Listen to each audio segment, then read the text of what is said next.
turakwitabye karamenya gasani kuko duhamagaye ku izina ry'Imana Data na Mwana na Roho Mutagatifu, amen. Nimuhumure bana b'Imana, duharanire ibiribwa bidashira, turangamire Yezu Kristo kuri wa mbere cy'umwaka cya gatatu cya Pasika, tariki 2 Gicurasi 2022. Isomo ry'abinyo bitabo cy'ibyakozwe n'intumwa, umutwe wa 6 umurongo wa 8 kugeza kwa 15. Stefano, wa muntu wuzuye kwemera na Roho Mutagatifu, uko Imana kamusenderejemo ubutoneshwe n'ububasha, yakoraga ibitangaza n'ibimenyetso bikomeye muri rubanda. Ariko abantu bo mu isengero ryitwa iry'ababohowe, hamwe n'abanyasireni n'abanyalexandriya n'abantu bo muri Silisiya n'abo muri Aziya, batangira kujya impaka na Stefano. Nyuma ntibashoboraga guhangara ubuhangange bwe kimwe na Roho wamuvugiragamo, bituma bagurira abantu ngo bavuge bati, twamwumvise avuga amagambo atuka musa n'Imana. Nuko bahuruza rubanda hamwe n'abakuru b'umuryango n'abigisha amategeko. Baraza mu ngwa gitumo baramufata, bamujyana mu nama nkuru. Niko kuzana abashinja b'inyoma baravuga bati, uyu muntu ntahwema kuvuga amagambo asebya ahantu hatagatifu kimwe n'amategeko. Tunamwumva avuga ko uwo Yesu w'i Nazareti azasenya aha hantu hatagatifu, akanahindura amategeko twahawe na Musa. Abari mu nama nkuru bose baramwitegereza, maze babona mu ruhanga rwe hasa naho umumarayika. Iryo ni ijambo ry'Imana. Zaburi 119. Hahirwa abadakemwa mu mibereho yabo. Naho ibikomangoma byakorana bikamvuga nabi, umugaragu wanjye ahora azirikana ugushaka kwanjye. Ibyemezo byawe bintera guhimbarwa, imigambi yawe niyo mfatiraho inama. Nakugaragije inzira zanjye nawe uransubiza, unyigishe ugushaka kwawe. Unyumvishe inzira y'amabwiriza yawe, kugira ngo njye nzirikana ibyiza byawe. Urandinde inzira y'ikinyoma, maze ungirire ubuntu, umpa amategeko yawe. Nahisemo kutazagutenguha, nsobanukirwa n'amateka yawe. Hahirwa abadakemwa mu mibereho yabo. Amagambo mu Ivanjili ntagatifu ko yanditswe na Yohani, umutwe wa 6 umurongo 22 kugeza ku 29. Yezu yari yambutse inyanja agenda hejuru y'amazi. Bukeye yambaga y'abantu bari basigaye hakurya y'inyanja, babona nta bundi bwato bwari buhari uretse bumwe gusa. Bari bazi kandi ko Yezu atari yabugiyemo hamwe n'abigishwa be, ahubwo ko abigishwa bari bagiye bonyine. Icyakora andi mato yari yaturutse i Tiberiya, hafi y'aho bari baririye imigati. Yambaga y'abantu ibonye ko Yezu n'abigishwa be batagihari, bajya mu mato bagana i Kafanawumu bahashakira Yezu. Bamusanze hakurya y'inyanja baramubaza bati, mwigisha, ugeze hano ryari? Yezu arabasubiza ati, ndababwira ukuri koko, ntimunshakira ko mwabonye ibimenyetso, ahubwo munashakira ko mwari imigati mugahaga. Nimujye mukora mudahanurira ibiribwa bishira, ahubwo nimuharanire ibiribwa bihoraho mu bugingo bw'iteka, ibyo umwana w'umuntu azabaha, kuko ari we Imana Data yashyizeho ikimenyetso. Baramubaza bati, twagenza dute kugira ngo dukore ibyo Imana ishima? Yezu arabasubiza ati, igikorwa Imana ishima nuko mwakwemera uwo yatumye. Iyo ni Ivanjili ntagatifu. Igikorwa Imana ishima nuko mwakwemera uwo yatumye, amen. Bakristo bavandimwe, Yezu Kristo wazutse nagaze mu mitima yacu. Tumubone, tumwereke abandi buri munsi, tumuyoboke, atuyobora inzira ya hehe, inzira y'ijuru. Buri munsi tubane nawe, dukora icyo Imana ishima buri munsi, icyo Imana ishaka. Muri amasomo bavandimwe, buri wese ahari iki kibazo kigira icye. Ikibazo twakiriye mu Ivanjili, nagenza nte kugira ngo nkore icyo Imana ishima? Ibaze nanjye nibaze. Naho rero tugombera gusiganya cyangwa kubimuhirikiraho tubimucuriraho. Nanjye ndi imbere ya Yezu uyu munsi, muri iri jambo ry'Imana ry'uyu munsi, mbaze Yezu nti, Yezu, nagenza nte kugira ngo nkore icyo Imana ishima? Akamvugo igira iti, icyifuzo cy'umuntu mukuru burya ngo riba ari itegeko. Aha, kandi icyo Imana yifuza ni urukundo. Nanjye rero nyuma yo kwibaza icyo nakora kigashimisha Imana ntabonesha aya maso y'umubiri, nze kuva ahangaha kuri buri munsi nabonye igisubizo cy'icyo nakorera umuvandimwe wanjye tubana uhora n'agahinda buri munsi, uhora mu kababaro kubera njye umuhoza ku nkeke. Nuko nze kumusanga uko ababaye, nanjye mubaze nti, muvandimwe, nagukorera iki ngo wishime ariko gishimisha Imana nanone? Ngo umunsi umwe muri gatigisimu umukatejiste yabajije umwana yari ari kwigisha, uwo mwana ari kwigira gukomezwa ati, mwana mpingero 14 mu buzima bwa buri munsi dukoreshamo umubare 7, cyane cyane ubuzima bwa Gikristo, cyane cyane no muri Bibiliya yewe. Nuko umwana aratangira arasubiza ati, iminsi 7 y'icyumweru, amabara 7 y'umukororombya, ibikorwa 7 by'impuhwe, amategeko ya kiliziya, imizi 7 y'ibyaha, ububare 7 bwa Bikira Mariya, amagambo 7 Yezu yavugiye ku musaraba, amasakramentu ko ari 7, ingabire za Roho Mutagatifu, abana 7 ba Felisita wa Roma, amashitani 7 Yezu yirukanye muri Mariya Madalena, imigenzo mbonezamana 3 na mbonezabupfura 4, verite theologale et verite cardinale. Abadiyakoni 7 mu ntangiriro za kiliziya. Nuko wa mwana ageze kuri iki cya 13 ajya gushakisha icya 14 kibuze neza, aravuga ati, reka mve kuvuga inkangarandwi z'imigati yasigaye Yezu amaze kugaburira abantu. Inkangarandwi z'imigati babyeyi, murumva ukuntu umwana ari hatari? Ese uyu mwana ari umunyeshuri wawe wamuha amanota angahe? Ko bigaragara nyine ko hari umenye afite kuri kiliziya. Ndakubwiza ukuri, niba wabo bombe atari abakristo baramutoje nyine, wasanga nyine ari nk'umukristo w'indani wawundi usengana n'abana be akabicaza. Ubwo se umugabo we icyo gihe bagiye he? Se uwo mwana muri shambure 7 se cyangwa muri 5 n'iya 8? Nininze kuvuga yagiye gusoma kuri 5 akaza gutaha ari kwandika 8. Kandi byaba hari ngo zimwe na zimwe bibamo ku buryo n'abana bashobora kuzabura 8. Bakristo bavandimwe, twibukiranye ko umubare 7 mu Giheburayi zayin bivuga la perfection, la sainteté, umubare ushyitse ugasobanura nyine ubutungane, ubutagatifu. Le nombre 7 représente la maîtrise de l'esprit sur la matière et du spirituel sur le matériel. Il influence la réflexion, l'analyse et la vie intérieure. Uyu mubare 7 no kwitondera akomeye cyane, uvuga ubuzima bwa roho buyobora nyine umubiri. Ese nge wasanga ari umubiri uri kugenga roho cyangwa se ni roho ko kwigenga umubiri iwanjye? Baze Yezu uti, Yezu nagenza nte ngo nkore Imana ishima? Ngo ko kugengwa na roho nyine. Muri amasomo aryoshye tujye kuzirikanaho, turifashisha ibisubizo by'uyu mwana w'umwigishwa, cyane cyane iki cya 13 n'icya 14. Subiza amaso inyuma rero icyo bivuga. Ni abadiyakoni ndetse n'imigati. Bityo ikiganiro Kristo nanjye mbonemo ibisubizo bikwiye bimfasha kubona icyo nakora ngo shimisha Imana buri munsi. Gushimisha Imana buri munsi babyeyi. Mu isomo rya mbere turazirikana ku mudiyakoni Stefano, ari we muhamya wa mbere wa Kristo wazutse, niwe wahawe Imana bwa mbere Stefano. Aho gushimisha abantu komeze kugenda ku byifuzo by'umubiri we ndetse no ku byifuzo by'abagomeramana bamucecekeshaga, agize atya ahagarara gitwari ngo wa mubare 7 kurwana urugamba rw'umubiri ndetse n'urwa roho mpaka werekeje hehe mu ijuru, utsinze umutsindo hamwe na Kristo wazutse. Nuko Stefano ajya gusangira na Yezu yakoreye bya biribwa bidashira, ibiribwa byo mu ijuru. Ese ngewe nagenza nte nkora Imana ishima? Aha no gucika ku binyoma, nkareka gushinja abandi binyoma, nkareka gusebya no kubeshyera abandi nkuko Stefano wamugenjereje. Nginda kwigana abishi ba Stefano kumvise nyine muri iri somo rya mbere. Bityo nkitoza kurangamira ukuri buri munsi. La vérité est une, ukuri ni Yezu, Kristo nzira, ukuri n'ubugingo. Amen.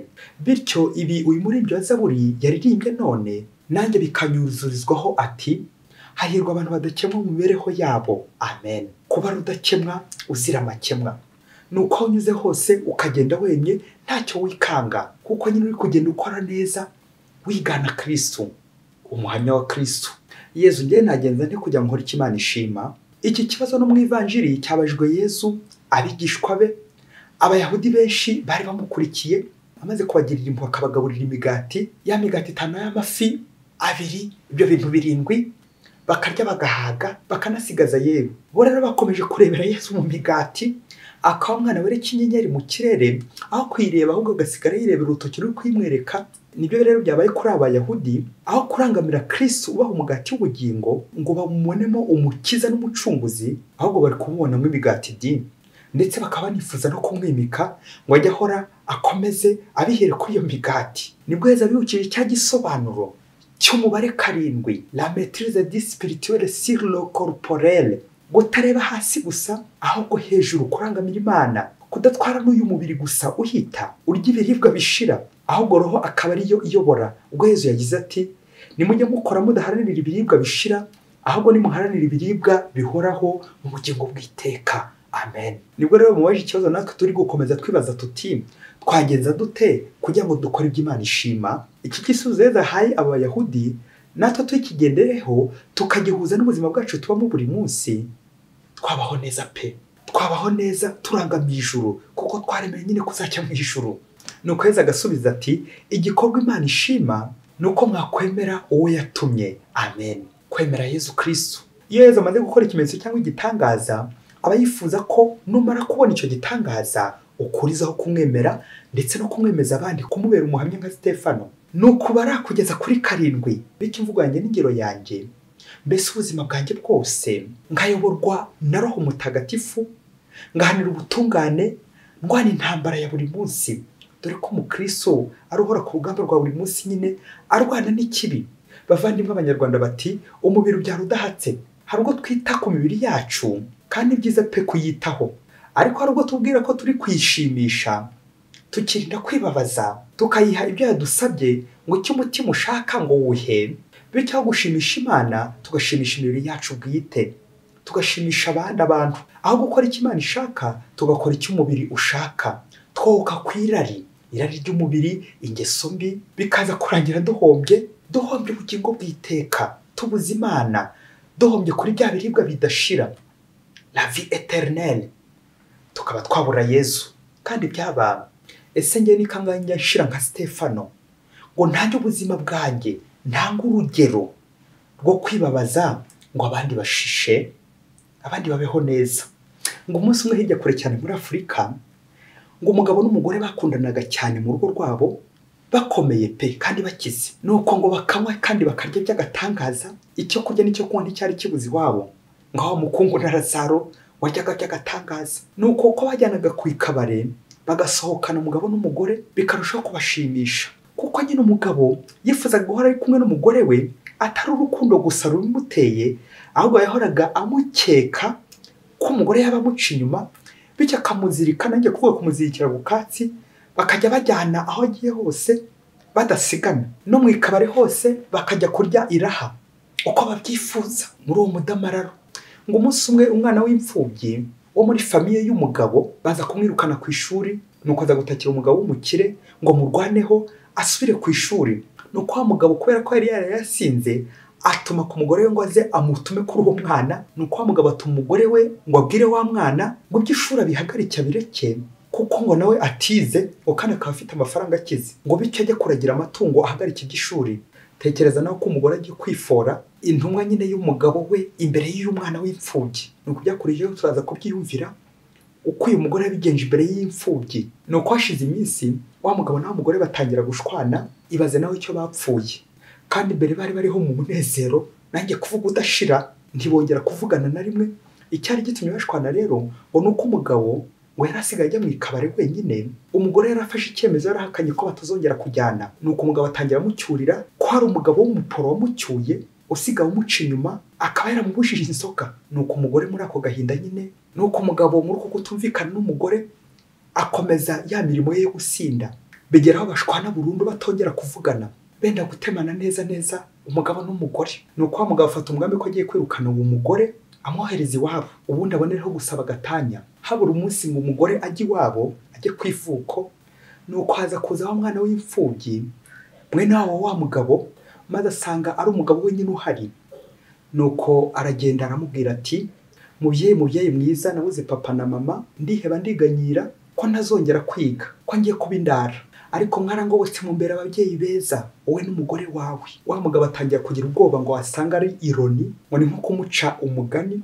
Nuko umwana arakomeza ati mwarandihiye amashuri kugeza ubwo ndangije amashuri, cyagiye nazaga mbahungiraho mukanyumva. Nuko mama akambwira ko atazongera kujya mu ikabare na rimwe, ngo amafaranga n'ibindi byose mwakoreshaga ku buryo bw'ikirenga mugiye kubyigomwa mpaka nige ndangize. None rero narangije kwiga, nje kubashimira, mwemeye kwigomwa ngo mbeho, mwambereye ababyeyi beza, Imana izabiture karijana. Nuko mugabo amaze kumva ubuhamya gushyushye bw'uwo mwana ku mugore we, neza neza isoni ziramwica wese, ngize imisaraba 7. Yibaza uburyo atari we warwanye kuri uwo mwana ku ikubitiro kandi ari mwene wabo, akaba ari umugore wamurwanyeho akamurusha ubutwari. Nuko wa mugabo yegera umugore we, aho umugore ari kuririra mu cyumba, naho umugabo ko yaje arira n'ikiniga cyinshi kijya atakoze, asanga n'umugore ari kurira, ari kurizwa nyine kuko agiye gutaha, agiye iwabo, bamucyuye, bamwirukanye. Nuko wa mugabo agikubita umugore amaso, arapfukama, atangira amusaba imbabazi. Nyuma yo kumva ibyiza uyu mugore yakoreye ifamiye ye, nuko wa mugabo abaza uyu mugore we icyo amukorera kikamushimisha, dore ko kumwirukana byari bimaze kuvamo. Nuko umugore atekereje uburyo byose ariho umuhangayiko, aramusubiza ati, icyo wankoreye kikanshimisha ubuzima bwose turi kubana, nyemerera ngiye kugusaba ikintu kimwe nk'uko binsabye, nyemera tujye tuganira, le dialogue. Nuko guhera uwo munsi wa mugabo icyo kintu kimukora ku muti, icyo ngicyo nyine umugore amusabye, maze arakimuha. Dore ko kuva bashakana hari hashize imyaka 14, nka za 7-14 wa mwigishwa yatondaguye, bataganira, bataricara ngo bakore inama y'urugo, ngo bacoce ku bibazo bibakikije, ngo bakore gacaca y'urugo. Imyaka 14 yose babyeyi, ikiganiro babyeyi mu rugo rwacu ntikikabure. Mugabo mugore, nutaganira n'umwashakanye uwo mubana, ntuzamenye imipangu ye. Hari igihe njya nibaza twebwe abagabo inkoni tuzakubitwa ku munsi w'imperuka, kubera ko umugabo ni umushefu nyine ugomba kuyobora urugo, akaruyobora hehe? Ku Mana. Inkoni tuzakubitwa ababyeyi zaba zishyushye. Nta kiganiro mu rugo iwanjye, izo zakagombye kumbera isoni nyinshi. Kubana n'umuntu ntimuzigere muganira ngo mwungurane ibitekerezo, akaza gutugarika agusukaho imyanzuro, akagohoza ku nkeke urwikekwe gusa. Uzi ko wemereye umuntu mukaganira, ukamuha umwanya, ariko ashobora kukubwira imigambi ye, agakubwira amakosa ye, ndetse bigakuriza no kwikosora, kuko abagiye inama Imana irabasanga. Uko umenya imigambi yo mu bana mu kiganiro, ibi twabigereranya n'ikiganiro tugerana n'Imana mu isengesho dans la prière. Bityo ngaho niyo tumenyera icyashimisha Imana, uko tuganira n'uwo tubana, uwo twashakanye, uyu nguyu nyine ubonesha amaso y'umubiri. Bityo bikagutera nyine no kuganira n'Imana tubonesha amaso y'umubiri, ahubwo amaso y'umutima, roho. Biragenda kubwiza uko ubonye igisubizo mu rugo rwawe, ku kazi, aho uba, nuko za gatanya zigacika, ibibazo bikazimira sinakubwira. Aha birashoboka ko uyu mugabo yaba yaracitse ku ngeso y'ubusinzi ndetse n'izindi ngeso mbi ashobora kuba yarafite. Ndetse muri iki kiganiro n'uyu umugore we akaba yamubwira noneho birambuye, akamubwiza ukuri uburyo yigonga byamushimishaga, nanjye kuvuga kujya nko mu ikabare, bikarangira nyine arihiye umwana w'imfubyi, none urugo rwose rurishimye kubera Imana. Yezu warakoze. Yezu nyirimpuhwe, mwana w'Imana, mbabarire ku makosa yanjye yose nakoze, igihe mfata nishimisha ku mubiri kandi wundi gukubabaza. Yezu mwiza, umbabarire Yezu. Mwese Imana ibahe umugisha. Imana Data na Mwana na Roho Mutagatifu. Amen. Padiri Masumukuru Ladislas wa Diyosezi ya Cyangugu.